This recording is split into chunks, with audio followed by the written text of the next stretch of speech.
자, 오늘 이 본문은 유명한 사건입니다. 마리아가 향유 옥합을 깨뜨린 사건이에요. 많이 들었던 설교입니다. 자, 오늘 이 스토리는 샌드위치입니다. 샌드위치. 앞부분에 이 이야기를 전후해서 다른 이야기가 끼어 있어요. 그래서 오늘 1절, 2절, 그리고 10절, 11절이 따로 이렇게 있고, 중간에 이제 마리아 사건, 옥합 사건이 딱 끼어 있습니다. 이걸 샌드위치라고 얘기하죠. 자, 1절과 2절, 그리고 끝에 10절과 11절에 무슨 얘기가 있느냐면, 예수님을 죽이려고 하는, 앞부분엔 대제사장과 서기관들이 예수를 죽이려고 하는 이제 그 음흉한 계획들이 이제 드러나고 있고요. 그리고 마지막 뒤에 10절, 11절에는 가룟 유다가 스승을 배반하고 팔려고 하는 얘기가 나옵니다.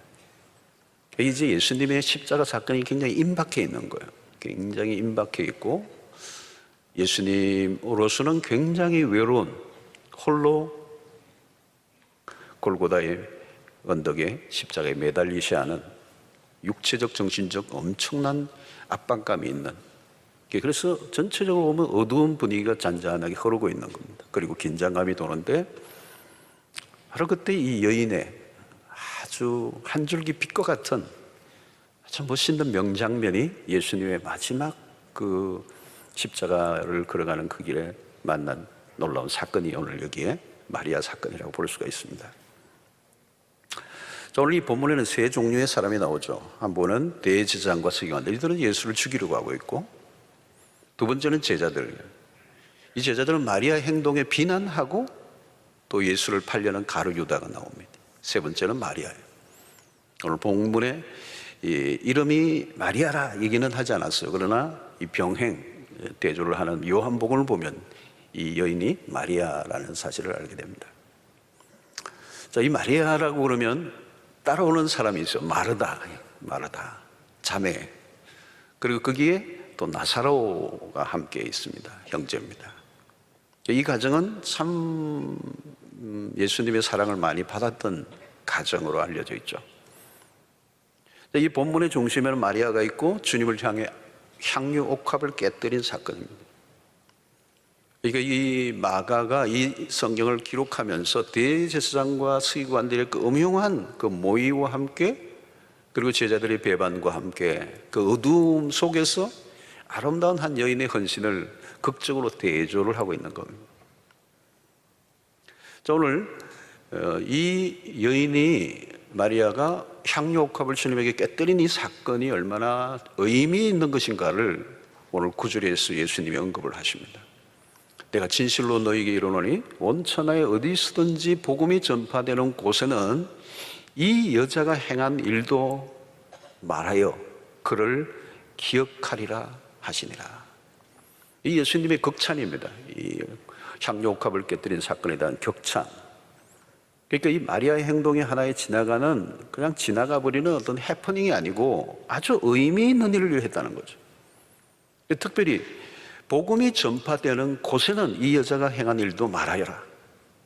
그리고 이 말의 의미 안에는 뭐가 있느냐면, 이 여인의 행위 자체가 복음의 능력으로부터 일어난 일이다. 그냥 일어난 일이 아니고 주님의 사랑을 받고 변화된 한 인생이 어떻게 변화되어 있는가를 세상 속에 드러내라는 것입니다. 사실 그리스도의 순환 과정에 보면 눈에 띄는 것은 제자들의 실패입니다. 그렇처럼 3년 동안 공생에 예수님을 따라다니고 듣고 배우고 경험했는데도 불구하고 그들은 볼품없이 무너져요. 그에 반해서 이 여인의 헌신은 아주 도드라집니다. 제자는 아니지만 제자를 능가하는 제자, 그게 마리아의 모습에서 우리가 발견하게 됩니다.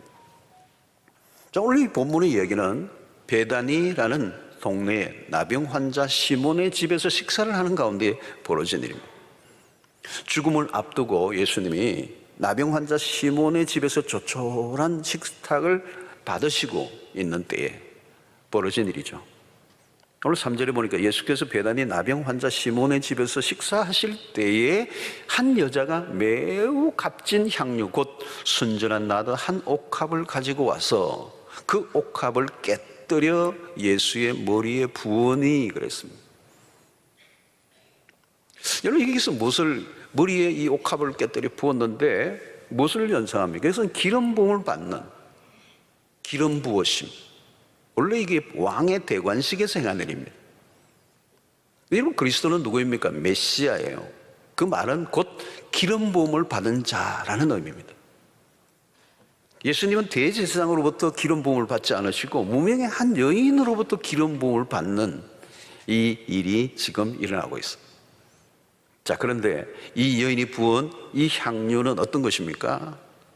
매우 값진 향유, 곧 순전한 나드한 옥합이라고 그랬어요. 이것은 노동자의 1년치 월급보다 좀 더 많은 액수로 환산이 됩니다. 요즘으로 얘기하면 한 2,500만 원에서 한 3,000만 원 정도의 액수로 볼 수가 있어요. 이 향유 옥합이. 고대 사회에서 결코 작지 않은 것입니다.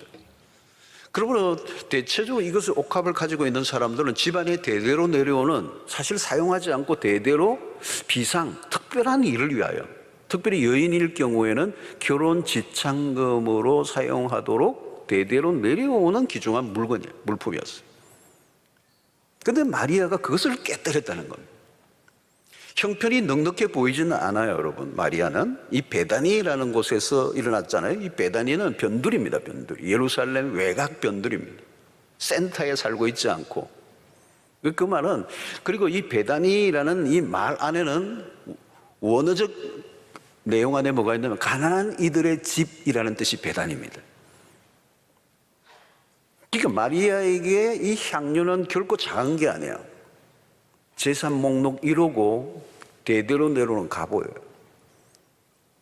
근데 이것이 여러 개 있는 게 아니라 오직 하나를 꺼내서 몇 방울 떨어뜨린 게 아니라 깨뜨려서 전부를 부은 것입니다.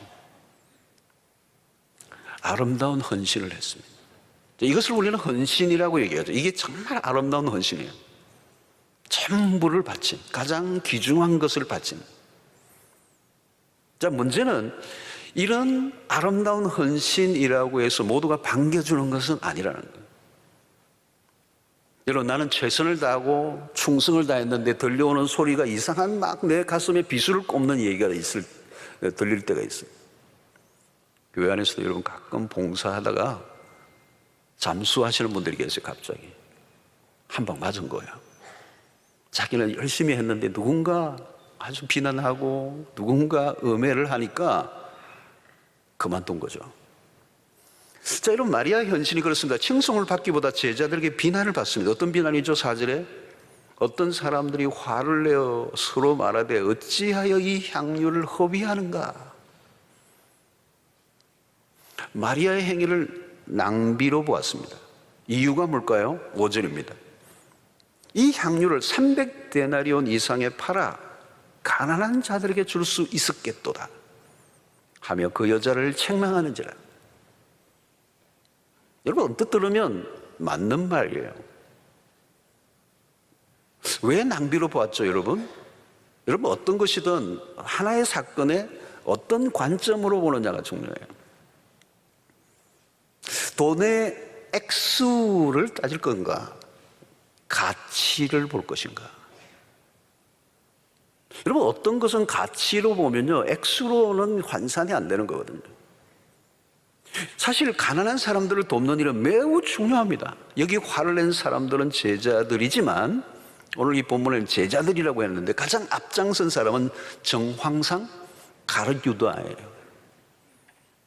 그런 돈을 좋아하고 계산이 빠른 사람이었습니다. 가룟유다는 겉으로는 가난한 사람을 많이 생각하는 사람처럼 보여요. 그런데 여러분 보십시오. 멋있는 말을 하는 사람과 멋있게 실제로 사는가, 이건 달라요. 가끔 어려운 이웃을 도와야 한다고 열변을 토하는데 정작 본인의 삶은 전혀 아닌 경우가 있습니다. 흔히 보는 모습이죠, 여러분. 정의를 부르짖는데 사실은 자신이 불법을 행하고 있는 사람. 가난한 자 운운하지만 본인은 정작 가난한 자를 위해 조그만 희생도 하지 않는 사람. 오히려 가난한 자를 이용하여 자신의 목적을 이루고자 하는 사람들이 있죠. 오늘 본문에서 제자들이 여인에 대해서 지금 비난을 쏟아붓고 있어요. 그런데 자세히 들여다보면 사실은 여인도 여인이지만 예수님에게 공격하고 있습니다. 화살이 예수님에게도 겨냥되어 있는 거죠. 주님, 여인은 무지해서 그럴 수 있다 하더라도 당신이 어떻게 가만히 있습니까? 그렇게 비싼 것을 당신의 머리에 붓는데 왜 말리지 않습니까? 그 명품, 여러분 이게 인도산 수입품이라고 알려져 있어요.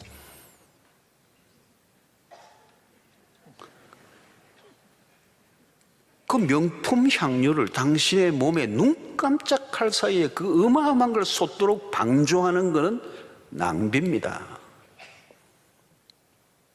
예수님 당신은 지금 사치를 즐기신 겁니다. 평소에 당신이 하신 말과 다릅니다. 가난한 자들을 옹호하시던 분으로서 이중적 모습을 보이신 것 아닙니까? 상당히 일리 있고 설득력 있어 보입니다.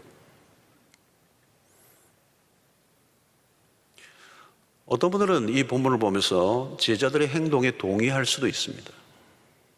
사실 아니냐? 언제나 그렇습니다. 여러분, 세상에 가장 쉬운 것 중에 하나가 뭔지 아십니까? 비난하는 겁니다. 부담 없습니다. 그러나 여러분, 항상 비난 전에 생각해 봐야 돼요. 내가 비난한 것이 과연 정당한 것인가? 그리고 내가 비난할 만한 자격을 갖춘 사람인가? 가룟유다가 과연 가난한 사람 운운하는데 그는 가난한 사람에 대해서 긍휼의 마음을 진정으로 가지고 얘기하는 건가?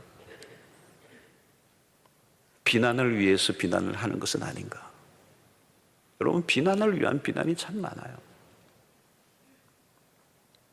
여러분, 주로 어떤 일에 열을 내고 비난을 잘 하는 사람들의 심리적 구조가 있습니다. 이런 심리학자들이 얘기하는 겁니다. 실제로는 자신의 이중성을 가리기 위한 목적으로 상대방을 맹렬하게 공격합니다. 그러니까 사람들이 어떤 사람에 대해서 어떤 문제에 맹렬하게 공격할수록 비난할수록 자기 자신 안에 더 많은 모순을 안고 있다. 그걸 드러내는 거라는 거죠. 실제로 가룟유다는 돈을 더 사랑했던 사람이에요. 그는 돈의 액수로 모든 것을 해석하고 판단했습니다.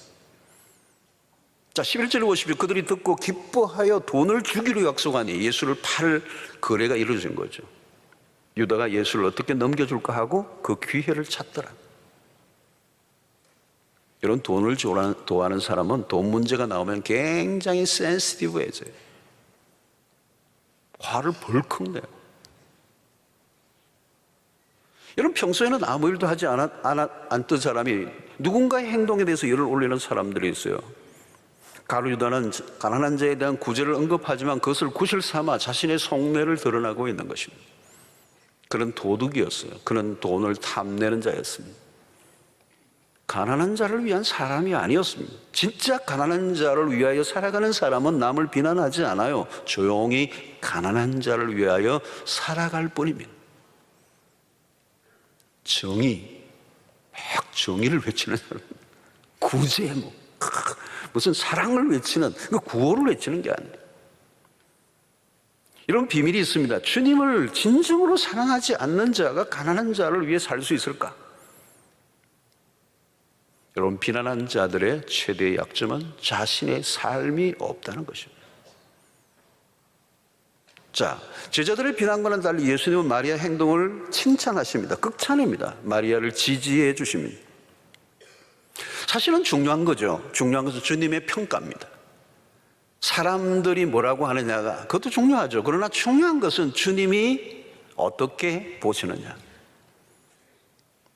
오늘 그리스도인들은 우리는 주님이 인정해 주시는 것으로 충분한 인생, 주님이 기준이 되어야 합니다. 주님이 언제나 오르신 분이십니다. 주님은 약하고 가난한 자를 누구보다 돌보시는 분이에요. 주님이 이율배반적인 분이 아닙니다. 주님은 가난한 자를 돕는 것 반대하지 않습니다. 그러나 더 중요한 일이 있다는 거예요. 왜? 주님은 지금 십자가를 앞두고 있다는 거예요. 더 이상 지상에 머물러 계시지 않는 순간이 다가오고 있다는 겁니다. 그래서 무슨 일이든지 타이밍이 중요해요.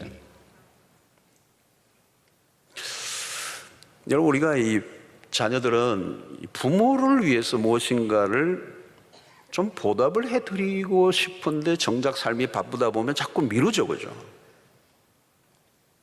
할 일도 많고 자녀들을 돌보다 보니까 연세 드신 어른들을, 그 부모님들을 잘 이렇게 배려하지 못할 때가 많아요. 잘 미루다 보면 나중에 보면 영원히 못해요. 진짜 내가 하고 싶을 때는 그 부모님이 안 계시는 거죠. 때를 놓쳐버린 겁니다. 아무리 하고 싶어도 못해요. 돈이 있으면 뭐해요? 시간이 있으면 뭐해요? 그분이 안 계신데. 제자들은 지금 때를 분별하지 못해요. 무슨 때인지를 모르는 겁니다. 답답한 게. 여러분, 지혜가 뭡니까? 지혜는 때를 아는 겁니다. 전도서 3장 5절로 6절에 돌을 던져버릴 때가 있고 돌을 거둘 때가 있습니다. 안을 때가 있고 않는 일을 멀리할 때가 있으며 찾을 때가 있고 잃을 때가 있으며 지킬 때가 있고 버릴 때가 있다. 이 때라는 겁니다. 시간이 지나면 할 수가 없는 겁니다. 마리아는 지혜로운 선택을 한 거죠. 지금 해야 할 가장 중요한 일이 뭔가? 자, 예수님이 이렇게 말씀하세요. 7절에 가난한 자들은 항상 너희와 함께 있으니 아무 때라도 원하는 대로 도울 수 있거니와 나는 너희와 항상 함께 있지 아니하리라. 지금 십자가를 앞두고 있다는 얘기입니다. 그러니까 가난한 자와 예수님을 비교하여 이 문제에 접근하면 안 돼요. 주님은 가난한 자에 관심이 많았어요. 작은 자 하나에게 한 것을 결코 상을 잃지 않을 것이라고 말씀하셨어요.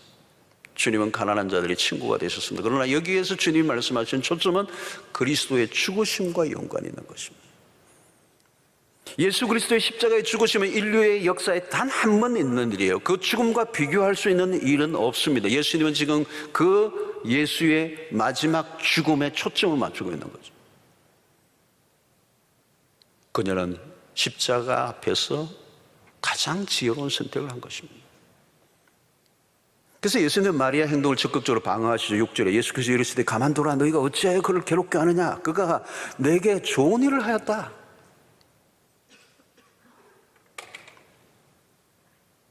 인류의 구원 역사를 이루는 이 유일무이한 사건, 마리아는 그 장례를 위해 자신이 할 수 있는 재산을 다 쏟아부었습니다. 그래서 8절에 보면 그는 힘을 다하여 내 몸에 향료를 부어 내 장례를 미리 준비하였느니라.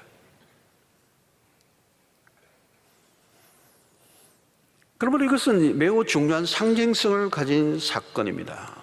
모두가 배측하고 거절하는 순간 외롭게 홀로 십자가의 길을 걷는 주님에게 마리아는 지극정성으로 주님을 환대하며 예수 그리스도의 입장에서는 지상의 마지막 환대를 받은 거죠. 인간에게 냉혹하게 죽음의 길로 내모는 그 상황 속에서 오직 한 여인만이 그리스도를 기억하고 그분의 장례를 위한 이 지극한 헌신을 보여준 것입니다. 이 일이야말로 제자들이 기억해야 할 일이라고 주님이 가르쳐 주시고 있습니다. 자, 그런데 오늘 이 제자들은 이 일을 낭비로 보았다는 거예요. 왜 허비하느냐? 맞습니다. 어떻게 보면 낭비죠. 그런데 여러분, 이것은 그냥 낭비가 아니고 이 말은 오늘 설교 제목처럼 거룩한 낭비입니다. 거룩한 낭비. 주님을 사랑하지 않는 자들의 눈에는 분명히 낭비예요. 그거 팔아가지고 300데나리오나 되는 엄청난 금액을 가난한 자들에게 줬다면 얼마나 좋았겠냐. 그거 한번 붙고 나는데 그거 낭비 아니냐. 여러분, 세상의 사람들의 눈에 보면 낭비죠. 여러분, 주일날 우리가 교회 와서 이렇게 예배를 드리고 헌금을 하고 봉사를 하고 세상 사람들이 보기에는요, 이거 낭비예요. 시간 낭비. 휴일날 피곤한데 푹 좀 쉬지. 저희 교회는 어떤 분은요, 멀리서 오세요. 뭐 오늘 때 한 2시간 넘어 거리에서도 오시는 성도들이 계세요. 다른 도시에서 오시는 분들도 계시고요. 주말 가정에 대해서 다른 도시에 살다가 주중에 있다가 예배를 위해서 오시는 분들도 계시고, 금요철화에는요 서울에서 오시는 분도 계세요. 시간이 남아 돌아가서 오시는 분이 아니에요. 전문 직종에 있는 분들, 바쁜 분들이요, 시간을 다투는 분들이요. 그런데 비행기를 타고 기차를 타고 어마어마한 시간을 투자해서, 낭비죠, 낭비. 헌금은 어떻습니까, 여러분? 상당한 헌금 생활을, 우리 교회만 해도 헌금 생활을 상당하게 하시는 분들이 있어요. 어떤 분들은 어마어마한 헌금을 하세요.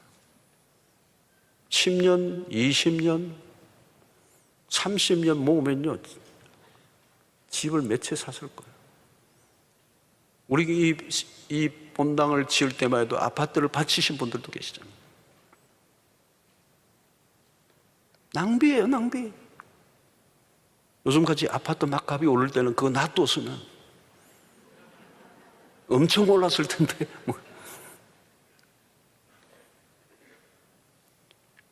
세상 사람들이 보기에는 낭비예요. 그러나 여러분, 우리는 거룩한 낭비를 하는 것입니다. 하나님을 위해서 낭비를 하는 것입니다. 이건 미친 게 아니에요. 계산할 줄 몰라서 하는 말이 아닙니다. 여러분, 누가 거룩한 낭비를 할 수 있습니까? 누가 이런 낭비, 세상 사람들이 보기에 낭비 같은 삶을 살아요? 사랑을 받은 사람이에요. 요한복음 11장 5절에 보면 예수께서 본래 마르다와 그 동생과 나사로를 사랑하시더니, 나사로에 대한 정보가 많지는 않지만 그러나 그는 예수님에 의해서 나병을 고침 받았던 사람이었음이 분명합니다. 주님으로부터 큰 은혜를 입었습니다. 우리도 마찬가지입니다. 여러분, 우리가 사랑을 받을 만한 자격이 없는 자로 하나님께로부터 받은 사랑이 너무 큽니다. 받은 사랑에 비하면 우리가 주님 앞에 드리는 것은 지극히 적은 것입니다. 전능자의 그늘이라는 책에서 짐 엘리엇 선교사가 24세에 쓴 일기문에 나온 글이 있어요. 영원한 것을 위하여 영원하지 않는 것을 잃어버리는 자는 바보가 아니다. 혹시 잘 캐치를 못하셨을까 함대하겠습니다. 영원한 것을 위하여 영원하지 않는 것을 잃어버리는 자는 바보가 아니라는 거예요. 여러분, 우리가 그리스도를 위해 생명까지 바쳐도 그것은 낭비가 될 수가 없습니다. 진짜 낭비는 뭘까요, 여러분? 가치를 위해 값을 지불하기보다 모든 것을 돈으로 따지고 살아가는 사람들. 가룟 유다는 돈에 밝은 자였어요. 향유컵을 깨뜨리자 말자 금방 액수가 나왔습니다. 이 향유를 300데나리 이상에 팔아 가난한 자들에게 주었다면, 그런 지극히 계산적인 사람입니다. 그러나 돈에는 밝았지만 가치에는 눈이 어두웠어요. 결국 스승을 은 30세겔에 팔아버립니다. 스승을 팔아 겨우 30세겔, 은 30세겔 벌었습니다. 나중에는 그것을 성전에 도로 내어놓고 자기의 목을 매달아 죽고 맙니다. 결국 그의 인생 전체가 낭비되고 말았습니다. 이게 낭비입니다. 마리아가 낭비입니까? 가룟 유다가 낭비를 한 것입니다. 나는 아끼고 살았는데 나중에는 낭비가 될 수가 있습니다. 인생 전체가. 현대인들은 자기에게 필요한 것이라면 돈과 시간을 바칩니다. 사람들은 필요를 넘어 욕망을 위해 자신의 모든 걸 쏟아붓습니다. 그게 낭비입니다. 여러분, 왜 이런 차이를 만들어낼까요? 마리아와 가룟 유다의 극명한 대조는 답은 사랑 때문이에요. 마리아는 예수님으로부터 받은 사랑에 반응했습니다. 신앙의 핵심입니다. 여러분, 신앙의 처음부터 이 연결고리가 중요해요. 신앙의 출발점에 이 사랑이 있어야 한다는 것. 주님과 나만이 아는 사랑의 관계. 여러분, 우리가 주를 위해 헌신할 때 그 헌신의 힘은 어디에서 오는 것입니까? 헌신의 뿌리가 주님으로부터 받은 사랑이 되어야 되죠. 신앙의 차이가 여기서 드러납니다. 낭비인가 사랑인가. 기준은 수량적인 게 있는 게 아니에요. 사랑에 있는 겁니다. 사랑을 경험한 사람은, 여러분, 사랑하면 어떻게 되죠? 계산력이 현저하게 떨어집니다. 여러분, 우리가 부모들이 자녀들을 사랑할 때, 우리가 가족관계에 사랑을 베풀 때 계산하지 않잖아요. 가장이 엄마가 아이에게 주면서 이번 도시락은 5,000원쯤 되겠다.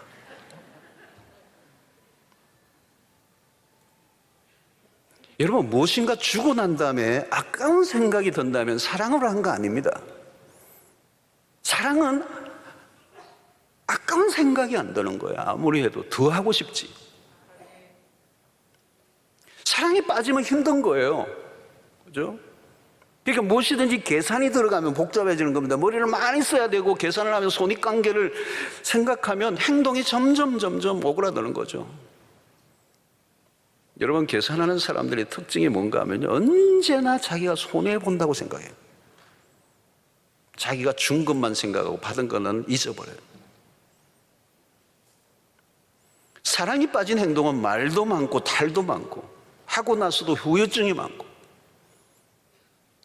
생색을 내고 요란하고 자기가 한 것을 훨씬 더 부풀리고.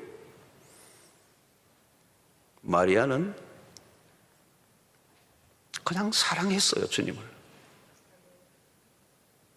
왜? 사랑을 너무 많이 받았기 때문에. 여러분, 사랑을 받아본 사람은 사랑을 받아본 사람이 사랑을 해요. 그러니까 무엇을 하느냐보다 동기가 중요한 것입니다. 사랑의 동기. 왜 그렇게 엄청난 확률을 깨뜨렸느냐, 그렇게 많은 것을 했느냐 물어도 할 말이 없어요. 그냥 답은 그거예요. 사랑했기 때문에. 더 하고 싶었는데 못해서 안타까움. 주님은 마리아의 순수한 사랑을 받으셨습니다. 얼마나 비싼 것인가 아닌가는 주님에게 중요하지 않아요. 우리는 돈으로 모든 것을 하려고 하는 세상을 살고 있습니다. 신앙생활은 돈으로 해결할 수 있는 게 아니잖아요. 사랑이 빠져버리면 남는 건 뭘까요, 여러분? 의무적인 수행밖에 없는 거예요. 여러분, 부부 사이에서도 사랑이 빠지고 나면 의무감만 남죠. 의무. 남편으로, 아내로 의무감만. 여러분, 이 의무감은요, 재미 하나도 없고요. 의무감으로 하면요, 똑같이 하는데도 감동이 없어요. 그리고 오래 갈 수가 없어요. 지쳐요. 힘들어. 결국은 문제가 터지게 돼 있어요. 가룟유다는 제자였지만 사랑을 몰랐어요. 하나님의, 예수님의 말씀을 무수히 듣고 배웠지만 의무감으로만 주님을 대했습니다. 왜? 사랑으로 연결이 안 된 거예요. 그러나 마리아는 의무로 하지 않고 사랑으로 반응했습니다. 8절에 보면 그는 힘을 다하여 내 몸에 향유를 부어 내 장례를 미리 준비하였으니, 여기 매우 중요한 단어가 힘을 다했다는 거예요. 사랑의 특성입니다, 여러분. 사랑이 있으면 힘을 다해서 하려고 그래요. 의무감으로는 힘을 다하여 할 수가 없어요. 눈치껏 하지. 형식적으로 하지. 의무감으로 하지. 힘을 다하여 안 돼요, 안 돼. 마음이 가지 않는데 어떻게 힘을 다할 수가 있습니까? 옥합을 깨뜨렸다는 말은 한두 방울이 아니에요. 그건 완전한 헌신, 힘을 다하여. 여러분, 누가 이것을 가능하게? 십자가를 통하여 하나님의 사랑을 깊이 경험한 사람만이 가능한 거예요. 왜? 이것은 지식이 아니라 경험, 사랑은 경험이기 때문에. 여러분, 교회 안에서 우리가 하는 봉사들도 마찬가지입니다. 그냥 대충 하는 사람과 마음을 다하는 사람은 구분됩니다. 교사를 하든 성가대를 하든 안대를 하든 정말 사랑으로 하는 사람은 달라요. 교회를 사랑하고 주님을 사랑하고. 여러분, 어디에서든지 아주 오랫동안 소리 없이 누가 무슨 말을 하는지 계속 그 일을 하는 사람에게는 무엇인가 비밀이 있어요. 그건 주님과의 관계가 남다르다는 것입니다. 그것은 형식적인 만남이 아니고 사랑의 관계에 빠져 있을 때만 가능한 일이기 때문에 그런 것입니다. 무엇보다 마리아는 주님의 장례를 미리 준비했습니다. 그리스도의 죽음에 초점을 맞추고 있습니다. 제자들마저도 그리스도의 죽음에 초점을 맞추고 있지 않았습니다. 주님은 홀로 외롭게 그 길을 가고 있습니다. 유일하게 한 여인이 관심을 가져줬죠. 마리아야말로 진정한 제자였습니다. 그녀가 진정으로 주님의 말씀에 귀를 기울였고 주님에게 무엇이 다가오고 있는가를 그가 알고 그에게 마땅한 최상의 표현을 한 것이 향유옥합을 깨뜨린 사건입니다. 요한복음을 보면 마리아는 자신의 머리카락으로 주님의 발을 닦아요. 꿇어 앉아서. 그 꿇어 앉는다는 의미는 경배한다는 의미가 있어요. 그리고 머리카락으로 주님의 발을 닦는데 이 머리카락이야말로 여인의 명예요, 자존심이.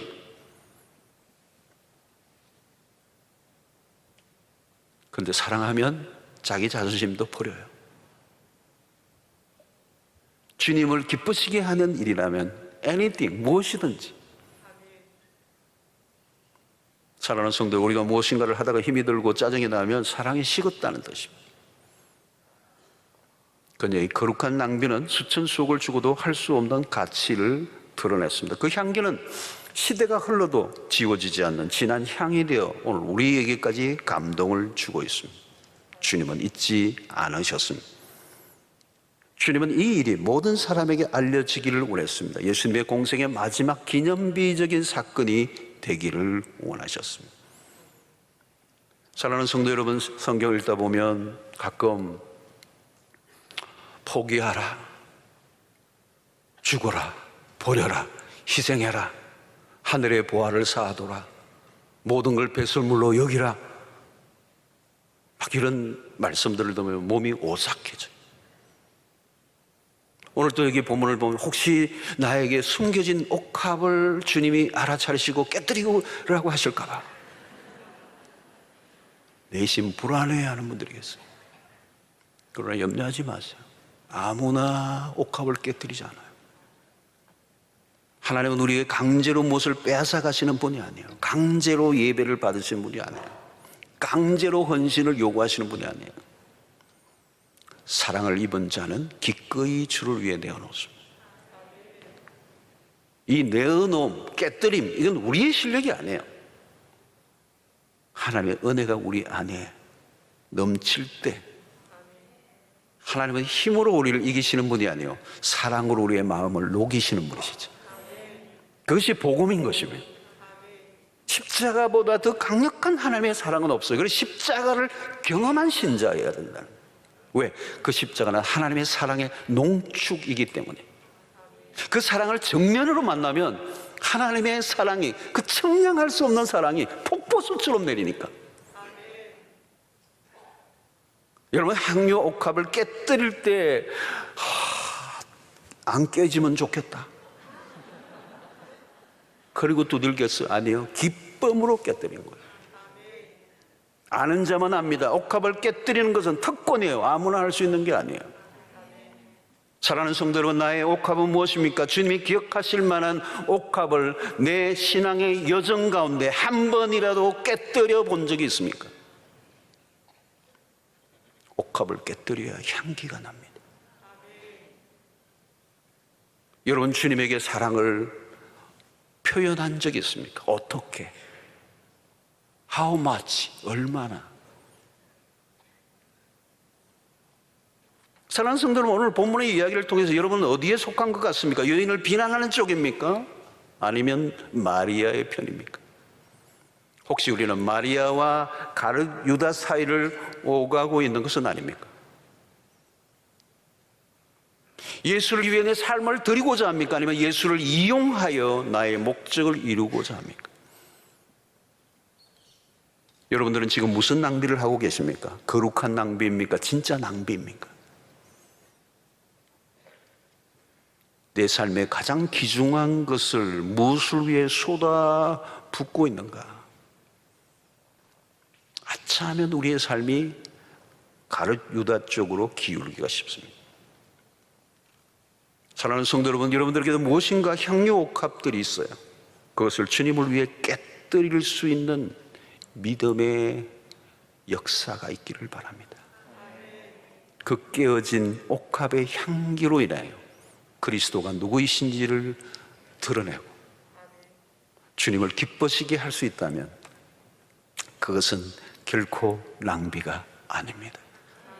주를 위해서라면 얼마든지 낭비하는 자로, 하나님의 나라를 위해서라면 얼마든지 거룩한 낭비를 하는 자로 살아가는 특권을 누리는 은혜가 있게 되기를 주의 이름으로 축원합니다.